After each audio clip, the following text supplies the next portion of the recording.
On November 19th, 1863, President Abraham Lincoln delivered 271 of the greatest words ever spoken to a crowd gathered in Gettysburg, Pennsylvania for the dedication of a new national cemetery.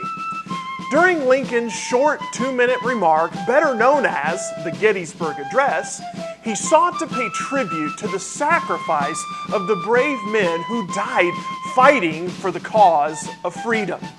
He remarked that from these honored dead, we take increased devotion to the cause for which they gave their last full measure of devotion.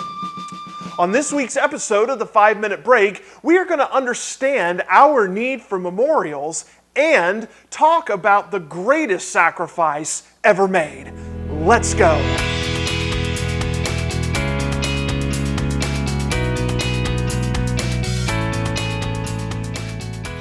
Hello, my friend, and welcome to the 5-Minute Break.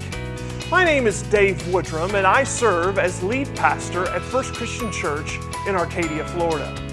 On May 25th of this year, we as a nation set aside the day as a day of observance for Memorial Day. This day was created to remember and say thank you to those who gave their last full measure of devotion in service to our nation and its freedoms. But why? Why is it so important for us to remember such great personal sacrifice? In Joshua chapter 4, after the Israelites' miraculous crossing of the Jordan River into the Promised Land, Joshua has each of the 12 tribes place a memorial stone in the middle of the river.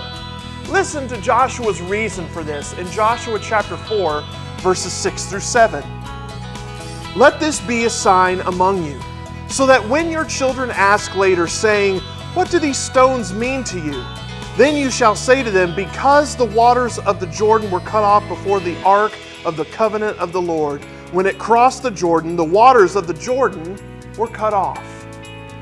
So these stones became a memorial to the sons of Israel forever.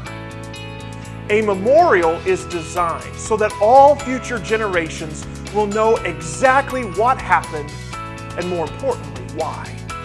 Memorials help us so that we never forget the price paid for the freedoms we enjoy and take for granted today. We are reminded in John chapter 15, verse 13, that greater love has no one than this, that one lay down his life for his friends. Though I am forever grateful, and though we as a country are indebted to the brave men and women who sacrificed their lives for us, there is one who made the ultimate sacrifice for all humanity. Jesus Christ willingly laid down his life so that we could be free from the power of sin and death.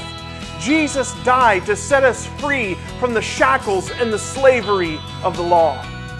Before Jesus would sacrifice his life for us on a cross, Jesus would institute a new memorial in order that we would never forget what he did for our eternal freedom.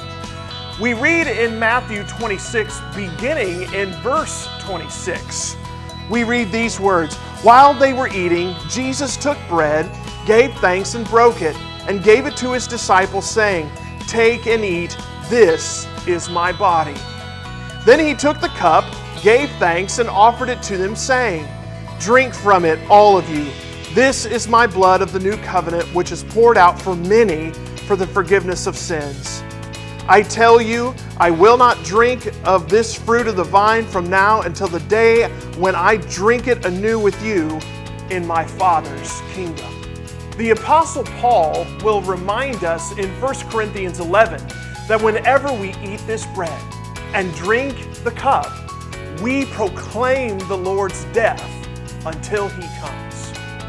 So the next time you find yourself eating a simple piece of bread or drinking that cup of juice, always remember the greatest measure of devotion ever given. Jesus Christ died for you. Thank you for joining me on this week's episode of the 5-Minute Break, and I hope that you will join us again next time.